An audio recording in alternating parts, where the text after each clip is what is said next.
할렐루야, 반갑습니다. 지금 모니터를 보니까 왼쪽에는 제 쪽에서는 오른쪽이네요. 우리 청장년 진원들이 많이 들어와 있습니다. 한번 청장년 손 흔들어 보세요. 예, 아유 반갑습니다. 아기들도 같이 앉아 있고 또 이쪽에는 우리 일청 형제자매들이 들어와 있는데 한번 손 흔들어 보세요. 예, 반갑습니다. 예, 감사합니다. 그리고 우리 본당에는 지금 교육자님들이 쓸쓸하게 군데군데 몇 분 앉아 계십니다. 우리 교육자님들도 한번 손 흔들어 보세요. 예, 화면으로 잘 안 보일 겁니다. 자, 오늘은 주간으로는 사실 성탄 주일입니다. 여느 때 같으면 교회도 북적북적하고 한창 또 흥겨움이 가득했어야 될 공간인데 올해는 참 특별한 성탄이 될 것 같습니다. 그래도 어제 토요일 날 우리 청년들이 나와서 축복 상자를 택배로 보내느라고 굉장히 수고를 많이 하셨습니다. 감사드리고요. 자, 오늘은 오늘을 포함해서 성탄 날인 25일까지 성탄의 의미에 대해서 말씀을 좀 나누도록 하죠. 이사야서 7장을 한번 다 열겠습니다. 우리 청년들도 우리 청장년진들도 또 화면으로 예배하는 모든 성도님들도 성경을 다 앞에 펴시고 저랑 같이 순서를 따라서 보도록 하겠습니다. 우선 14절, 오늘 굉장히 중요한 핵심 구절이면서 성탄 때마다 여지없이 등장하는 참고 구절로도 유명하죠. 우리 전체가 한번 같이 읽도록 하겠습니다. 14절 한 절만 시작.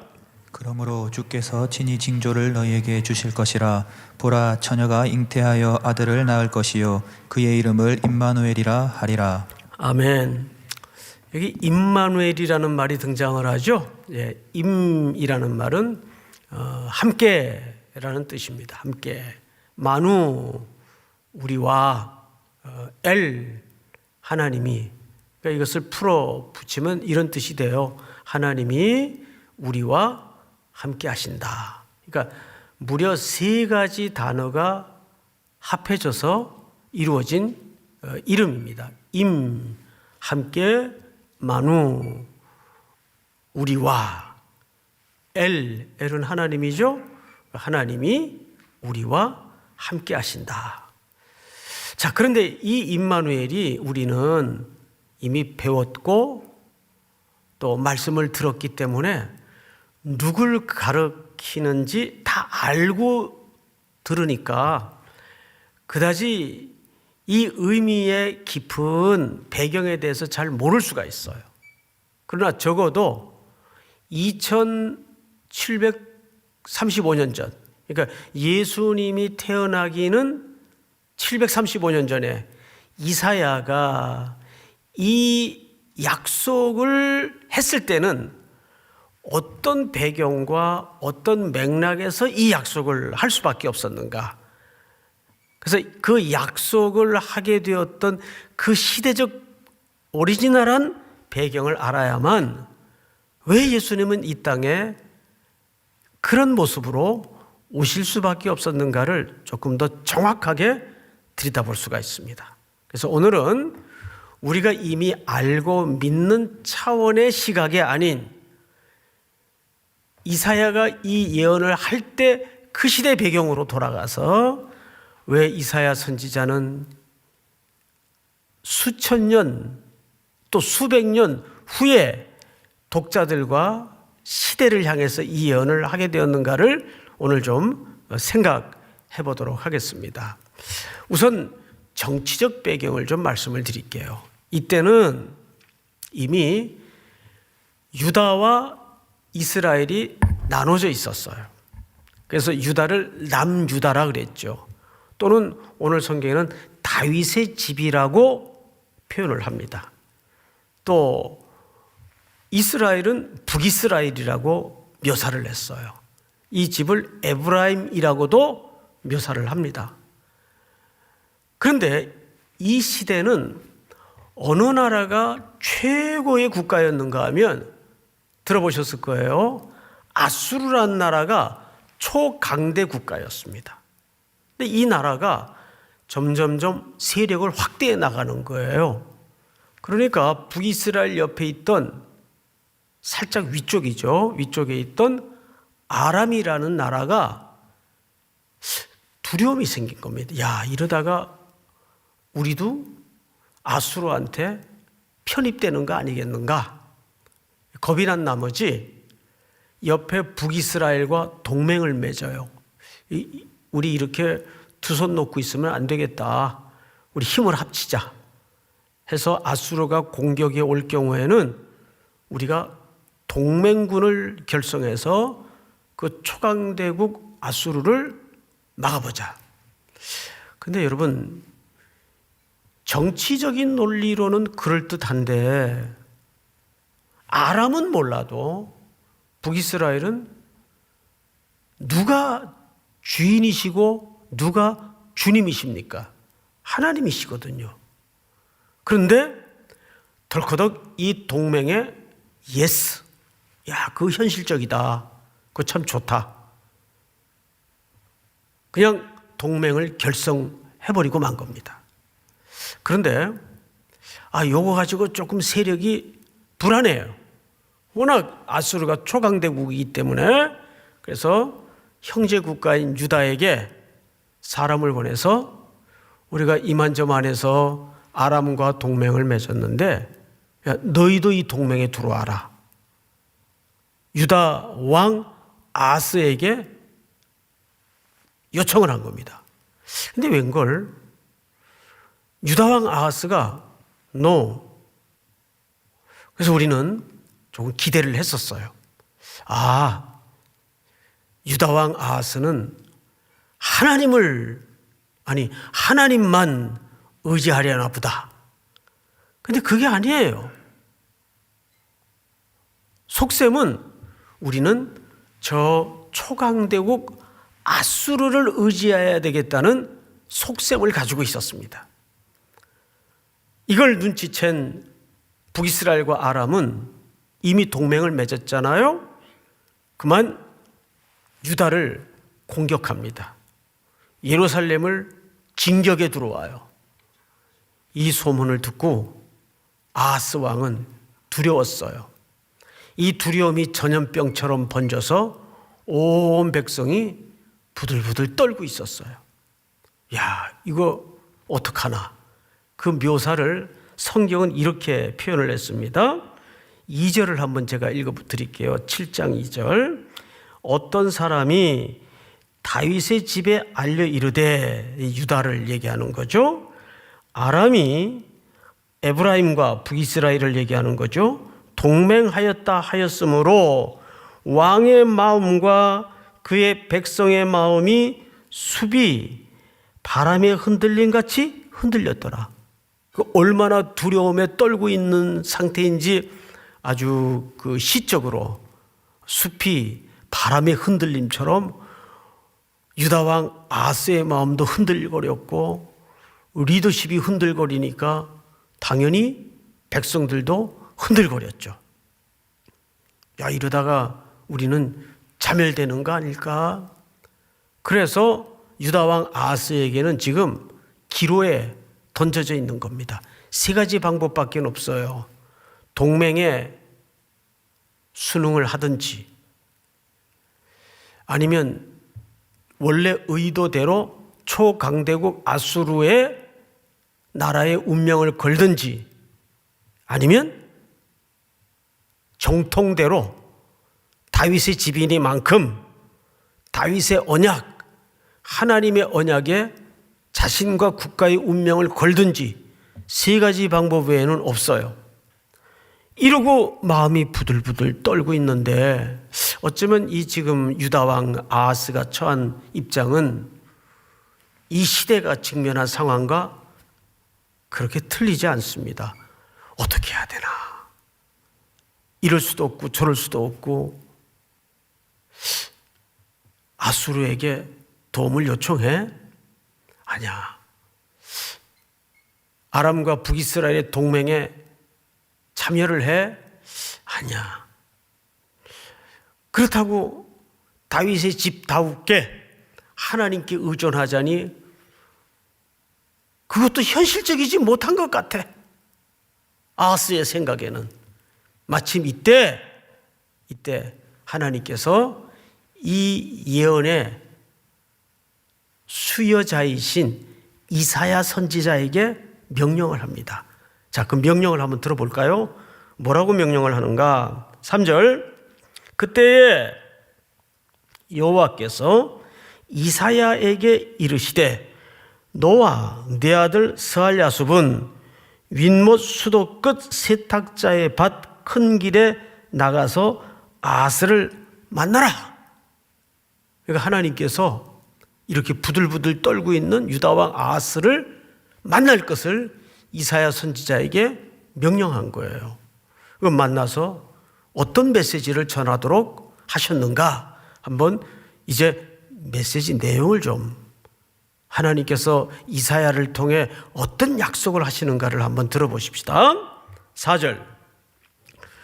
그에게 이르기를 너는 삼가며 조용히 하라. 르신과 아람과 르말리아의 아들이 심히 노할지라도, 이건 북이스라엘과 아람 왕조를 얘기하는 거예요. 이들은 연기 나는 두 부찌깽이 그루터기에 불과하니 두려워하지 말며 낙심하지 말라. 그 두 동맹한 나라는 뭐에 불과하다고요? 두 부찌깽이 그루터기에 불과하니 타다남은 나무쪽 가깝고 연기에 불과하다 그 말이에요. 그러니까 그 동맹군이 너희 지금 코앞에 예루살렘 앞에 임박해 있고 공격을 감행한다 할지라도 절대 걱정하지 마라. 전염병이 온 세계를 뒤엎고 경제가 무너지고 지구에 종말이 다가온 것 마냥 악한 소문과 가짜 뉴스들이 쏟아지더라도 그 소리에 흉흉한 풍경에 혼비백산하지 마라 그 얘기예요. 걱정하지 마라. 그런데 5절. 아람과 에브라임과 르말리아의 아들 이 악한 꾀로 너를 대적하여 이르기를 우리가 올라가 유다를 쳐서 그것을 쓰러뜨리고 우리를 위하여 그것을 무너뜨리고 다부엘의 아들을 그 중에 세워 왕으로 삼자 하였으나, 여러분 이 말을 좀 쉽게 풀면 이런 뜻입니다. 이 두 동맹군이 무슨 계획을 가지고 공격을 했는가 하면 이참에 유다 왕조를 없애버리자. 유다 왕조를 폐위해버리자. 그리고 거기에다가 아람의 왕조를 세우자. 그러면 여러분 이게 단순히 정치적인 문제로, 정치적인 승패로 끝나는 문제가 아니고 다윗의 집이 종막을 고하는 사건이 되는 겁니다. 그러면 누구의 계획이 수포로 돌아갈까요? 하나님의 구원과 하나님의 약속과 하나님의 계획이 수포로 돌아가는 거예요. 이거는 이 음모 자체가 한 국가에 대한 공격이 아니라 온 인류를 향한 하나님의 계획에 대한 모반이고 거역이 되는 겁니다. 그래서 하나님께서 이렇게 약속하시죠. 7절. 주 여호와의 말씀이 그 일은 서지 못하며 이루어지지 못하리라. 절대 그 일은 서지 못할 것이고 이루어질 수도 없을 것이다. 그러니 두려워하지 말라, 걱정하지 마라. 이렇게 약속을 한 거예요. 사랑하는 삼일교회 성도 여러분, 또 인터넷으로 예배하는 모든 애청자 여러분, 성도 여러분, 그 하나님의 언약이 이 시간 이와 비슷한 정황에 던져진 여러분들에게 하시는 약속이고 언약이심을 확고히 믿으시기 바랍니다. 아멘 하셨어요. 아멘. 자, 그런데 저도 아멘. 예.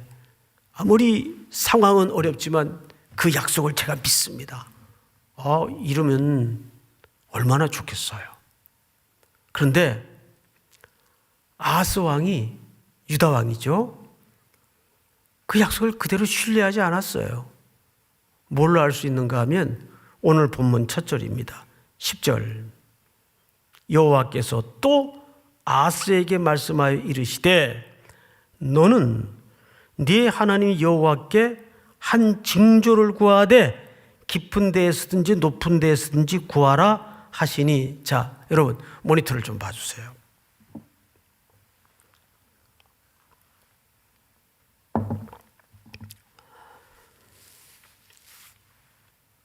징조를 구하라 그랬어요.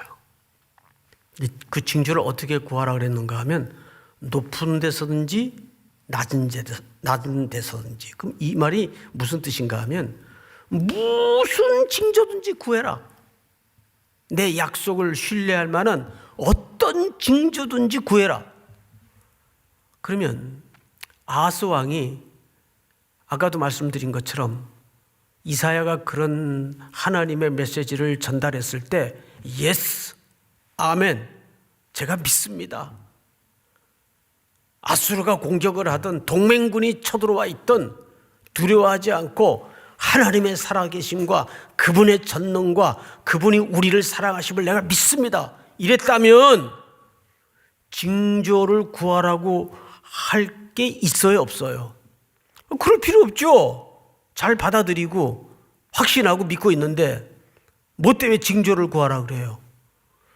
근데 여기서 징조를 구하라고 했을 때는 아하스가 하나님의 언약을, 약속을 받아들이고 있다는 얘기입니까? 못 받아들이고 있다는 얘기입니까? 못 받아들이는 게 아니라 안 받아들이고 있다는 얘기예요. 이미 유다왕 아하스의 저 밑에 계획에는 초강대국 아수르를 의지해야 되겠다. 어쩌면 그것이 가장 현실적이다. 이게 오늘날 성도들의 사고방식과 똑같은 거예요. 유다는 다윗의 집이에요. 유다를 통해서 하나님의 약속이 흘러가고 하나님이 책임지고 하나님이 주가 되시고 하나님이 보호하시는 나라예요. 이런 위기 때 하나님이 이사야를 통해서 확신을 주시건만 안 받아들여요. 징조를 구하라 그랬어요. 이미 아하스의 마음속에는 받아들일 마음이 그건 그냥 우리 고백이고 그건 비현실적인 것이고 현실적인 것은 돈이 있어야 돼. 돈이. 이 시대의 시대 정신과 얼마나 비슷해요. 그러니까 징조를 구하라고 얘기하니까 성경을 좀 보십시다. 12절 다 같이 한번 읽겠습니다. 시작. 아하스가 이르되 나는 구하지 아니하겠나이다. 나는 여호와를 시험하지 아니하겠나이다 한지라. 자, 문맥 없이 앞뒤 설명 없이 요 본문만 달랑 따로 읽으면 아하스 되게 믿음 좋다. 징조 같은 거 필요 없습니다. 그리고 저는 하나님을 시험하지 않겠습니다. 그러니까 되게 신앙 좋은 것처럼 오해를 할 수가 있어요.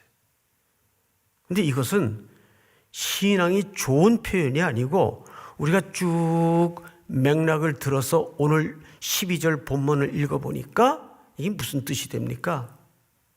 이런 뜻입니다. 그게 지금 이 위기의 상황에 무슨 소용이 있습니까? 그거는 선지자님, 그건 지금 현실적인 대안이 되질 못합니다. 지금 목숨이 왔다 갔다 하는 판에 뭐 징조를 구하라 그랬습니까? 저는 됐습니다. 그냥 징조도 구하지 않겠고 또 하나님 시험할 필요 없습니다. 됐습니다. 넣어두십시오. 이 말이에요. 이거는 굉장한 불신이에요. 아하스 왕의 참담한 불신이에요. 그러니까 이사야도 거듭 설득을 했고 하나님도 이사야를 통해서 거듭 설득을 했는데도 아하스가 거절을 해요. 됐습니다. 이미 자기는 현실적인 보관이 있는 거죠.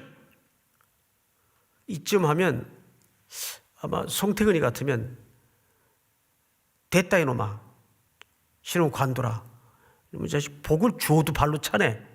그리고 휙 돌아서서 쌩 하고 가버렸을 거예요. 그런데 성경을 조금 더 보십시다. 13절 이사야가 이르되 다윗의 집이여. 왜 이런 표현을 쓰죠? 다윗의 집은 유다를 아하스를 지금 지칭하는 말인데 왜 하나님의 약속과 언약을 안 믿느냐? 여러분, 여기 참 답답함이 있는 거죠. 우리 성도들 신앙생활 속에서 말씀이 해답이고 말씀이 능력이고 말씀대로 살아야 되고 다 그래요. 근데 딱 어떤 현실적인 문제에 부닥치면 그건 그냥 예배당 안에서나 하는 얘기고 우리 고백의 언어 속에서나 하는 얘기지 그게 현실적인 대답은 아니지 않느냐? 아닙니다. 여러분, 아무리 첨단 과학 문명의 시대를 살아가도 우리 고백의 언어에서 머무는 대안이 아니라 하나님의 말씀과 하나님의 언약이 우리 모든 성도들의 해답이고 대안이 될 수 있기를 주의 이름으로 축복합니다. 우리 장년진들도 이렇게 한번 고개를 좀 끄덕거려 보세요. 아멘. 청장년진들도 아멘. 우리 일청도 아멘. 예. 이렇게 리액션이라도 좀 보니까 좀 숨이 탁 튀네요. 예. 예배 시간에 막 이러고 그러지 말고. 예. 어떤 상황 속에서도 하나님의 약속이 대안이 돼야 돼요. 믿습니까? 하나님이 포기하질 않아요. 그러자 14절은 중요하니까 어쩌면 오늘 결론이면서 본론이니까 전체가 다시 한번 읽어보겠습니다. 우리 좀 톤을 높여서 큰 소리로 위대한 약속이니까 시작. 그러므로 주께서 친히 징조를 너희에게 주실 것이라. 보라, 처녀가 잉태하여 아들을 낳을 것이요 그의 이름을 임마누엘이라 하리라. 여러분, 14절에서 제일 중요한 단어가 뭘까요? 예? 우리 가정이니까 옆에 식구들하고 한번 의논 좀 해보세요. 임마누엘? 처녀? 징조? 다 아닙니다. 그러므로라는 접속사입니다. 그러므로. 자, 여러분 보세요. 14절이 그러므로라는 단어로 시작을 할 때는 앞에 뭘 받은 어떤 결과를 얘기하겠다는 거죠. 앞에 뭡니까? 아하스의 뭐죠? 불신. 아하스의 불신앙이에요. 하나님은 징조도 구하지 않겠고 시험도 않겠다는 철저히 현실적인 대안을 가진 아수르를 의지하겠다는 계획을 세운 불신앙적인 유다왕 아스를 향해서 그러므로 내가 그러면 직접 징조를 너희에게 주겠다. 그러니까 이 임마누엘의 약속은 신앙에서 나온 대안입니까? 불신앙에서 나온 대안입니까? 예. 불신앙에서 나온 대안이에요. 불신앙에서 나온 해답이에요. 여기 진절이 나는 우리 죄의 모습과 하나님의 이해할 수 없는 사랑이 맞물리는 거죠. 죄가 넘친 곳에 은혜가 넘치듯이 하나님의 언약은 아들 예수 그리스도의 이 땅의 탄생은 결국 인간의 완악함과 불신과 죄악을 뚫고서 성취하시는 하나님의 열심이에요. 우리 구원은 하나님의 열심의 결정체입니다. 믿습니까, 여러분? 우리 이사야서 한번 9장을 볼까요? 9장. 이는 한 아기가 우리에게 낳고 한 아들을 우리에게 주신 바 되었는데 그의 어깨에는 정사를 메었고 그의 이름은 기묘자라 모사라 전능하신 하나님이라 영존하시는 아버지라 평강의 왕이라 할 것임이라. 다음 절. 그 정사와 평강의 더함이 무궁하며 또 다윗의 왕자와 그의 나라에 군림하여 그 나라를 굳게 세우고 지금 이후로 영원히 정의와 공의로 그것을 보존하실 것이라. 만군의 여호와의 열심히 이를 이루시리라. 할렐루야. 여기 제일 눈물 나는 아름다운 문장은 만군의 여호와의 열심히 이를 이루시리라. 우리가 믿든 안 믿든 낙심하든 말든 주저앉든 말든 하나님은 자기 백성들을 되찾고 일으키고 회복하시고 구원하시기 위해서 그분의 열심으로 이루신단 말이에요. 그래서 그 앞에다가 이런 수식어를 썼네요. 만군의 여호와. 만군이 어떤 개념이에요? 이건 전쟁 개념이에요. 그렇죠? 그럼 하나님이 누구와 싸우겠다는 얘기입니까? 누구와 싸우겠다는 얘기입니까? 누구와 싸워서 그 구원의 열심을 완성하시고 이루시겠다는 얘기입니까? 우리의 불신과 우리의 죄악과 우리의 초라함을 뚫어내고 아스의 불신앙을 뚫어내고 징조 안 구해? 그럼 내가 징조를 주지. 그 징조가 누구예요? 그래서 임마누엘로 오시는 예수 그리스도를 얘기하는 거예요. 믿습니까? 자, 그런데 여기 우리가 조금은 신학적인 이해를 통해서 풀어야 될 또 하나 중요한 과제가 오늘 이사야 7장 14절에 담아져 있어요. 자, 7장 14절로 다시 가서 보십시다.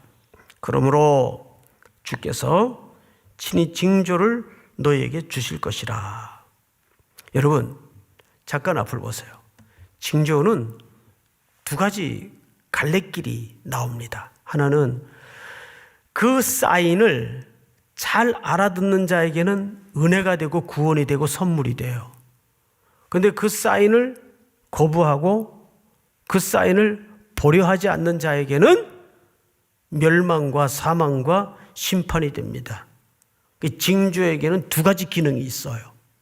자, 그런데 내용으로 들어가 보십시다. 징조를 주실 것이다. 보라, 처녀가 잉태하여 아들을 낳을 것이요. 여기 처녀라는 말이 등장을 해요. 그런데 여기 원래 번역은 처녀라고 번역을 했는데 원문에는 정확하게 알마라고 돼 있어요. 알마. 알마는 처녀라는 말이 아니에요. 그냥 젊은 여자라는 뜻입니다. 처녀라는 히브리 말은 베툴라 단어가 따로 있어요. 그럼 그 시대의 선지자가 그 단어 몰랐을까요? 베툴라. 처녀라는 단어가 따로 있는데 그 단어를 몰랐을까요? 틀림없이 알았을 거란 말이에요. 그런데도 불구하고 알마, 젊은 여자라는 단어를 썼어요. 그 이유가 뭘까요? 그런데 마태복음으로 넘어가면 정확하게 동정녀의 단어인 처녀라는 단어를 썼습니다. 자, 마태복음 1장을 한번 볼까요? 이 일을 생각할 때 주의 사자가 현명하여 이르되 다윗 자손 요셉아 내 아내 마리아 데려오기를 무서워하지 말라. 그에게 잉태된 자는 성령으로 된 것이라. 다음 절 아들을 낳으니 이름을 예수라 하라. 이는 그가 자기 백성을 그들의 죄에서 구원할 자이심이라 하니라. 다음 절 이 모든 일이 된 것은 주께서 선지자로 하신 말씀을 이루리 하심이니 이르시되. 이사야 선지자를 얘기합니다. 보라 처녀가, 여기 처녀가 동정녀 처녀를 얘기합니다. 잉태하여 아들을 낳을 것이요 그 이름은 임마누엘이라 하리라 하셨으니 이를 번역한즉 하나님이 우리와 함께 계시다 함이라. 자, 마태복음에서는 정확하게 성경 기자가 처녀에 해당하는 단어를 썼어요. 헬라말로. 그러면 풀어야 될 과제 하나가 뭐냐면 선지자는 왜 처녀라는 단어를 굳이 배제하고 젊은 여자라는 단어를 썼을까요? 알마. 이것 때문에 신학자들 간에도 논쟁이 굉장히 많습니다. 자, 그러나 우리가 간단히 이해를 하십시다. 우리 성도님들이 워낙 또 성경을 잘 이해하시기 때문에 충분히 이해하시라고 보고 설명을 좀 드리겠습니다. 먼저 질문을 하죠. 알마는 젊은 여자예요. 베툴라는 동정녀를 얘기하는 거예요. 남자를 알지 못하는 처녀를 얘기하는 거예요. 그러면 젊은 여자의 개념이 더 큰 개념입니까? 처녀의 개념이 더 큰 개념입니까? 어느 쪽이 더 큰 개념이에요? 어느 쪽이 더 포괄적이에요? 그렇죠? 알마가 더 포괄적이에요. 더 큰 개념이에요. 처녀가 아기를 낳는다 그러면 사람들이 말도 안 되는 소리 이럴 텐데, 예를 들어 젊은 여자가 아기를 낳을 것이니 그러면 사람들이 뭐라 그럴까요? 그 쌀로 밥 짓는 소리 하지 마. 그 어른들이 뻔한 얘기를 할 때, 그럼 젊은 여자가 아기를 낳지. 뻔한 얘기 아니에요. 그런데 하나님은 의도적으로 이사야를 통해서 큰 개념의 여인을 설명하셨어요. 젊은 여자. 그리고 이 속에다가 하나님의 계시를 감춥니다. 그래서 그 계시를 집중하고 알아듣는 자에게는 그것이 735년 후에 선명하게 이사야의 계시 속에 처녀가, 즉 알마가, 젊은 여자가 아기를 낳는다는 그 탄생의 예언이 바로 동정녀 임마누엘의 탄생의 이야기를 감추고 있었구나. 계시는 갈수록 흐려집니까? 선명해집니까? 점점점 선명해져요. 누구에게만? 그 계시를 열망하고 기다리고 받아들이는 자에게만. 그러나 그 계시를 받아들이지 못하는 자에게는 그것은 무지한 말이 되고 쓸데없는 말이 되고 소용없는 말이 되어버리는 거예요. 이것은 하나님께서 의도적으로 이런 기법을 사용하신 겁니다. 하나님은 우리 일상에 조각조각으로 하나님의 일반 계시, 특별 계시를 감춰 놓으셨어요. 이미 특별 계시는 성경을 통해 완성하셨고, 일반 계시 속에 하나님의 표정을, 하나님의 징조를, 하나님의 약속을 감춰 놓으셨어요. 그러니까 모든 성도들의 삶은 어디에 집중되어 있어야 될까요? 이 우주 만물 온 자연 세계가 하나님의 말씀으로 가득 차 있는 겁니다. 그래서 우리가 눈을 뜨나 감으나 어디에 가 있든 무슨 일을 하든 우리의 모든 오감이 하나님께 집중되어 있으면 우리는 하나님의 말씀을 확 깨달을 수 있고 열어갈 수가 있는 거예요. 근데 거기에 관심도 없고 집중되어 있지 않으면 도무지 그 말씀이 오늘 내 삶과 아무 상관이 없어지는 겁니다. 하나님의 계시는 점점점 선명해질 수밖에 없어요. 누구에게만? 그 말씀을 사모하고 믿고 바라는 자에게만. 믿습니까? 그러나 그 말씀에 허기도 없고 갈증도 없고 기다리지 않는 자들에게는 쓸데없는 말씀이 되는 거죠. 성탄은 우리에게 그렇게 약속으로 임합니다. 사랑하는 성도 여러분, 오늘 우리는 이 말씀을 통해서 무슨 약속을 다시 한번 새로이 붙들어야 될까요? 임마누엘. 여전히 지금도 하나님은 우리와 함께 하신다. 믿습니까? 온 세계의 교회가 종말을 맞을 것 같고 전부 텅텅 비어지고 문이 닫힐 것 같아도 우리는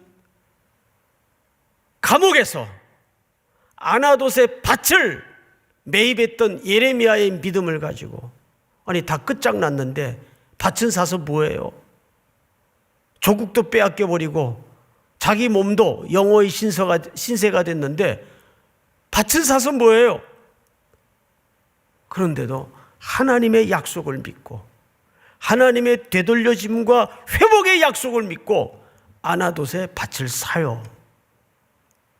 지금이야말로 우리 모든 성도들이 아나돗의 밭을 살 수 있는 믿음이 있어야 돼. 그 믿음은 하나님의 언약에서 나오는 겁니다. 내 확신에서 나오는 게 아니라, 믿습니까?